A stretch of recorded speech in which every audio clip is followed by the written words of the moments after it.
Hey everybody, Big Toad here and welcome to my studio.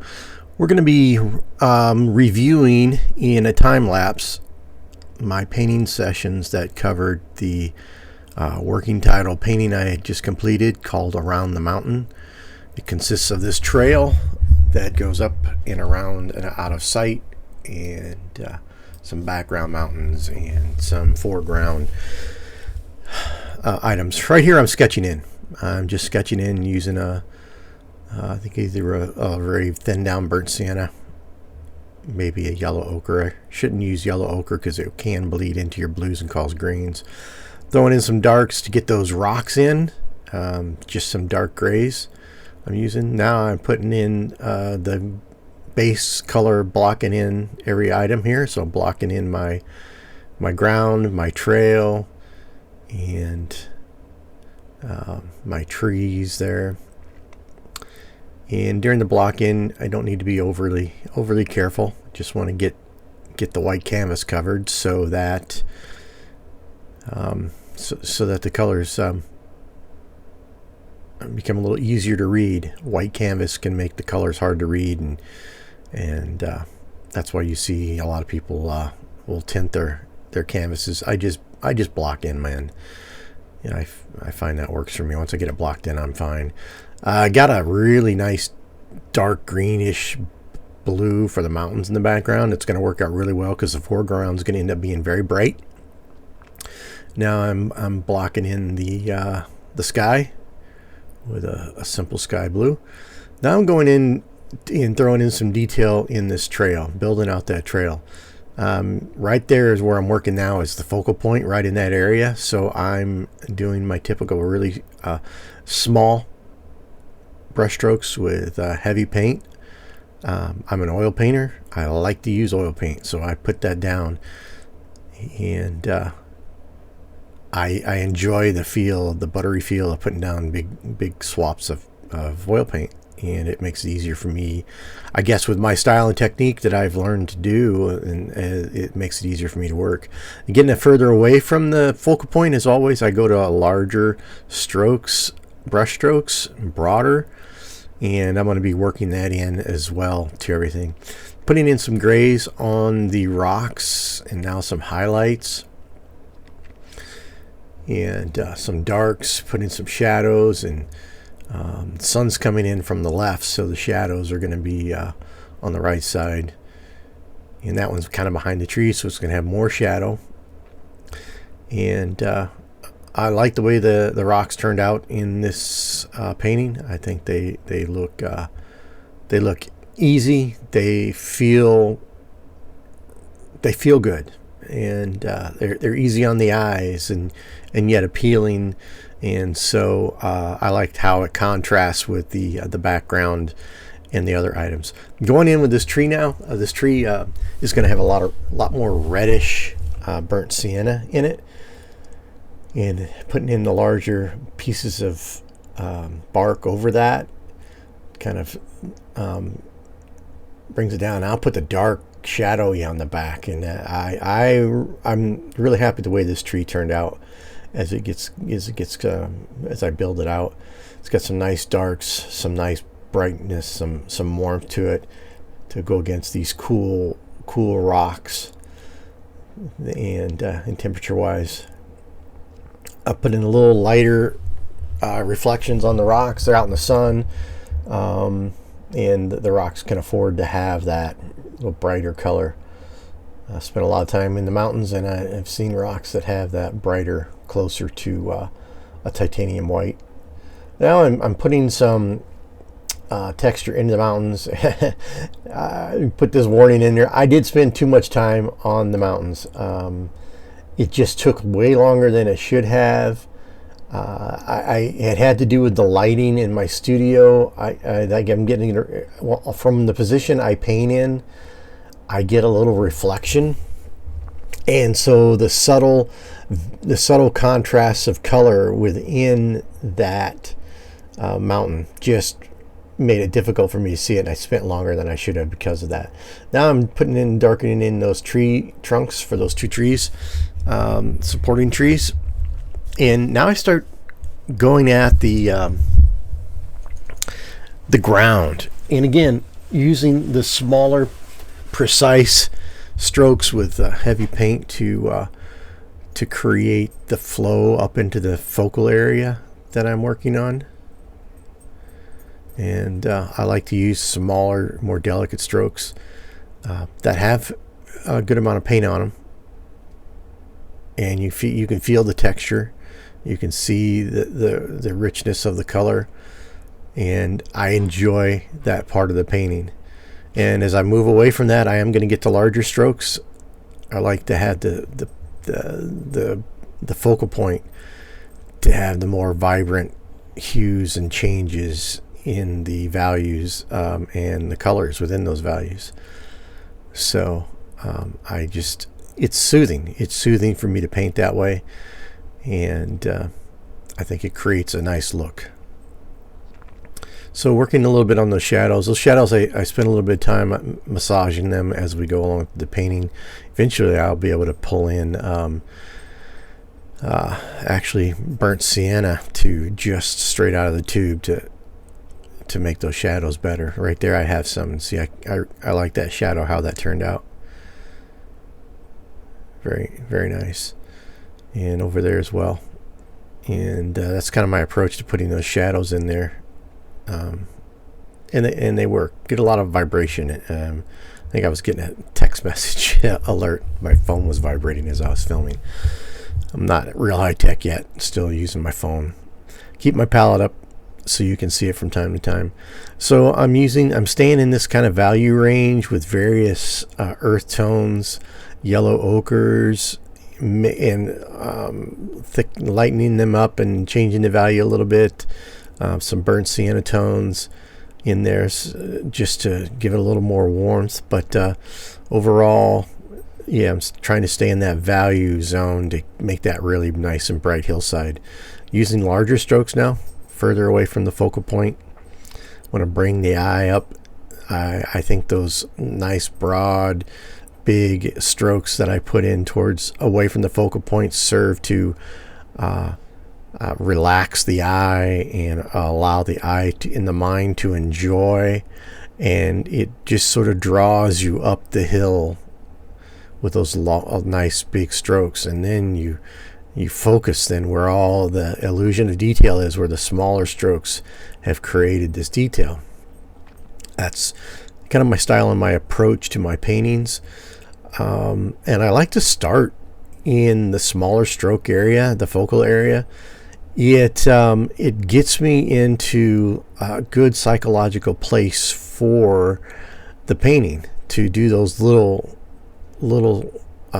brush strokes, those little small delicate brush strokes with the heavy paint. As I work away from the focal point, it gives me something to build off of, contrast to.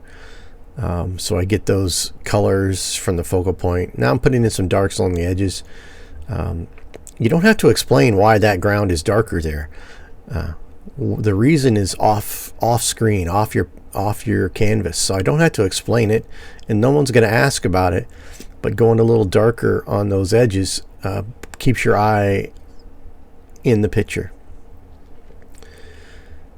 So as I was saying, I think those smaller strokes get me in the psychological mood for painting, get me comfortable with the painting and the colors and the values, and then I can, when I get out to the larger strokes, they just feel good. Then they're just a good feeling to them. All right, so I'm cutting into that trail. That trail is too blocked in. I knew that, recognized that, and but I started big so I could cut into it and leave parts of it showing. Now I'm building up some dirt under those big boulders there on the side to create some contour to the land. Talking too much right there. And now I'm putting in some darker burnt sienna type color to create some shadow up around that. Get some darks in on the edge. Again, I don't have to explain all these darks, and because I'm close to the edge, you accept those mentally and you're happy with that. The viewer does not criticize that or question it. I go in some darks down here at the bottom of the trail, coming in from the bottom right. Put some nice shadow behind that big boulder. And I work on that trail a little bit. I wasn't real happy with the colors and the tones. Like, I don't think it matched the rest of my trail. So I come back in and use some duller, darker grays instead of what ended up being more of a dark brown to, again, create that eye stop so you don't run off the bottom. Again, cutting into the trail with some earthy tones, allowing the gray to move back and forth, the trail, the stone, the pebbles on the trail to cut back and forth in and out of the grass and the soil on the edges, re-establishing the trail and the brush strokes within the new pattern I created for the trail. Once I cut into it everywhere, I felt like my brush strokes weren't quite telling the story I wanted any longer. So I was able to then go in and create some new brush strokes real quickly with my new outline for my trail.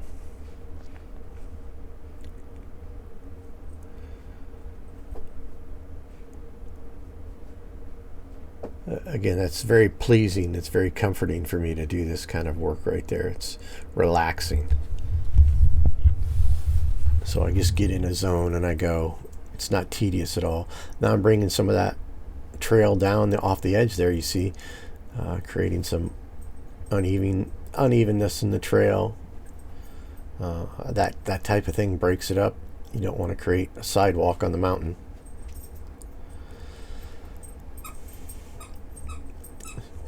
Get that shadow behind the tree. All right, here I'm showing you some mixtures of the pine trees. One of the points I make about pine trees is they're like snowflakes. There's no two pine trees shaped the same. And I talk while I'm painting this in the long version about how most of the trees that I see in the mountains when I'm out in the mountains do not look like the Christmas trees you get at the Christmas tree lot, but yet that's what gets painted so often. And these broken up trees like I'm painting here with branches, it seems like holes in the branches, they're not solid.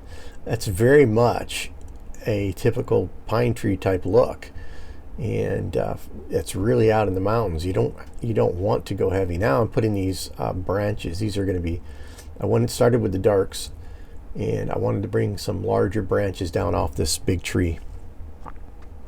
So I went and started with that real dark. Now I'm coming in with a light color to establish some branches and maybe some pine cones, and start building out the branch that's going to hold this. Now I put in some darks in there, and I went with heavy paint on the first step so that when I come in here with this liner brush, this rigger, I've got a loose color, and because I've got texture in what I've already put down, the darker color from that liner brush is catching on that texture from that thicker paint and gives it a really nice natural look. Going into these tree trunks, these smaller ones, and breaking up that so that they don't look like just one solid piece. Some randomness to them. Now I'm going to change and put some light colors on those pine needle branches that we've got here. I'm going to come at it like 3 or 4 times with a shifting of the colors. Probably didn't need to do that. Probably could have done it in 3, but didn't quite get the color I wanted after 2, so I came back in with something brighter. I wanted to catch the sun, so I basically used 3 tones for the different tones in the pine needle branches, pine needles coming off of it, and I used a 4th tone that's going to bring in some light from the sunshine.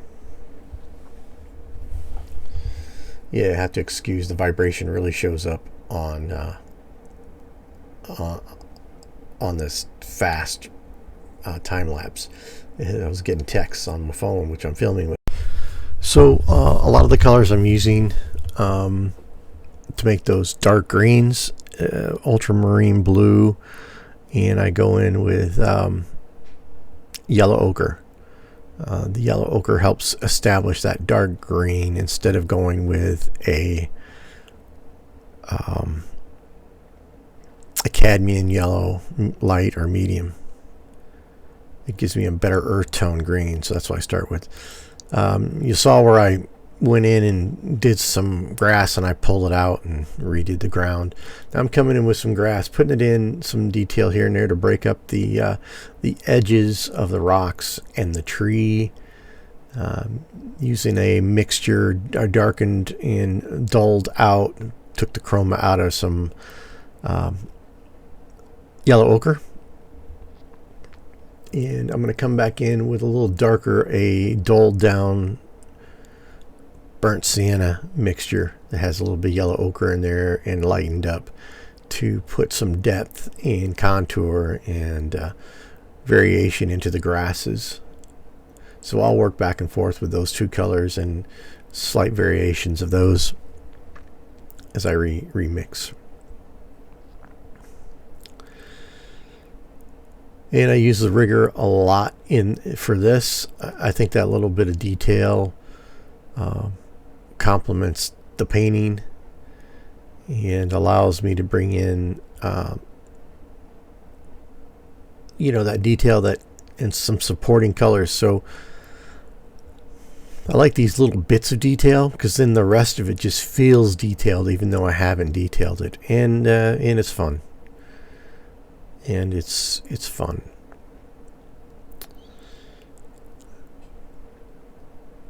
So again, working on the grasses.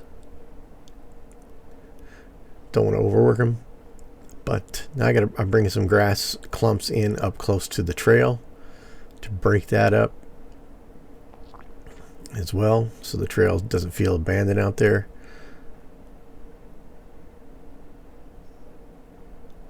And a couple other places as well.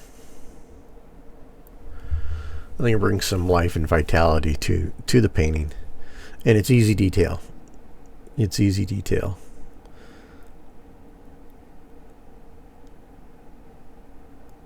This is kind of a close-up landscape.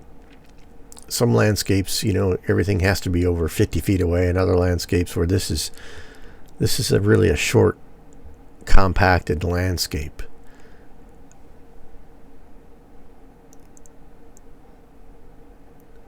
There's my palette right over my painting. Hopefully that goes away soon. Now I decided to put in a little tree here that wasn't in my original plan, but I think it helps me bring that focal point in there. And it's a scraggly tree, bent over, been weathered, close to the trail. You can see where it's crooked down there. But that really springs me into, I think, a good place with this painting. Really emphasizes that focal point better. It was an easy thing to draw again. Pine trees are like snowflakes, no two the same. But pine trees aren't symmetrical. Now I'm bringing in some gray here, and then I'm going to bring in some dark and now some little green to create a little bush. And I want to put some white flowers, and then you're just barely going to see me tap in some cadmium yellow medium in the center of those flowers. Now I'm bringing down some of that green. I'm going to come in with the darker green and the lighter green over the top of it and just create this feeling of these grasses, these richer, greener grasses, patches of it inside the side of the mountain. Really pleased with the way those turned out as well. They fit naturally in there, break up the spots in the painting without overemphasis, and they're delicate. They got some nice color, fit well into the existing values of the painting. So I think it adds something, and they're simple. Again, I'm not painting for anybody but myself to enjoy the process. And I think that's what helps you get better. Now for the sky, I'm coming in with a blue, and I want a little richer blue than what we've got. And I'm gonna paint that in around. I'm going a little thicker with the blue in the sky now, because I don't want it to be thinned down and just blah. So I'm putting some nice brush strokes up there and texture in that. So I think about to wrap this up, signing my name. And I hope you enjoyed this time-lapse narration of this video. And hope you learned something. This is Big Toad, and I'm out.